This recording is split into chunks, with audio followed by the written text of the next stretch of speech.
চলছে চামড়া শিল্পের সবচেয়ে বড় প্রদর্শনী লেদার টেক বাংলাদেশ 2024। দ্বিতীয় দিনের মতো বসুন্ধরার এক্সপো জোনে আয়োজিত প্রদর্শনী চলবে আগামী 23 নভেম্বর পর্যন্ত, যেখানে অংশ নিয়েছে দেশ বিদেশের চামড়া শিল্প সংশ্লিষ্ট শতাধিক প্রতিষ্ঠান। এই ধরনের আয়োজন দেশের লেদার ইন্ডাস্ট্রির জন্য মাইল ফলক বলে মত অংশীজনদের। এ যেন জুতার রাজ্য। এক পাশে চামড়া ও জুতা তৈরির যন্ত্রপাতি, অন্য পাশে রাসায়নিক সহ নানা উপকরণ। এসবের ভেতর থেকে উকি দিচ্ছে হালের নিত্য নতুন প্রযুক্তি। রাজধানীর বসুন্ধরায় আন্তর্জাতিক সম্মেলন কেন্দ্রে লেদার টেক বাংলাদেশ 2024 দ্বিতীয় দিনেও ছিল মানুষের ঢল।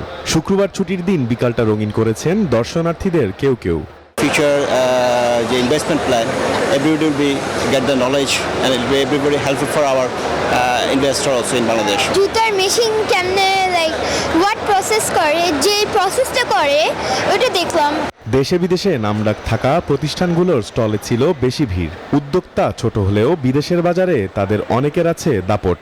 আমরা যারা নতুন উদ্যোক্তা রয়েছি, আমরা মূলত এখানে এসেছি হলো যে নতুন কি টেকনোলজি তৈরি হয়েছে, এই টেকনোলজির মাধ্যমে লেদারের গুণগত মান উন্নত করে আপডেটেড টেকনোলজি ম্যাটেরিয়াল সম্বন্ধে জানতে পারছে, সাপ্লায়ারদের সাথে কানেকশন হচ্ছে এবং কিভাবে প্রোডাক্টিভিটি কোয়ালিটি ইমপ্রুভ করা যায় সেই বিষয়ে অনেক বেশি জ্ঞান তা নিতে পারছে। ইন্ডাস্ট্রি 4 রেভলিউশন, এই রেভলিউশনের যেই আগের স্টেপগুলা অটোমেশনের, এইটা থেকে যারা ছিটকে পড়বে তারা পৃথিবীতে কোথাও ম্যানুফ্যাকচারিংয়ে টিকে থাকবে না। প্রদর্শনীতে অন্যতম প্রধান আকর্ষণ ছিল চাইনিজ প্রতিষ্ঠান ওয়াংটন এভার যন্ত্র, যা প্রতিদিন 2 শিফটে তৈরি করতে পারে প্রায় 4500 জোড়া জুতা।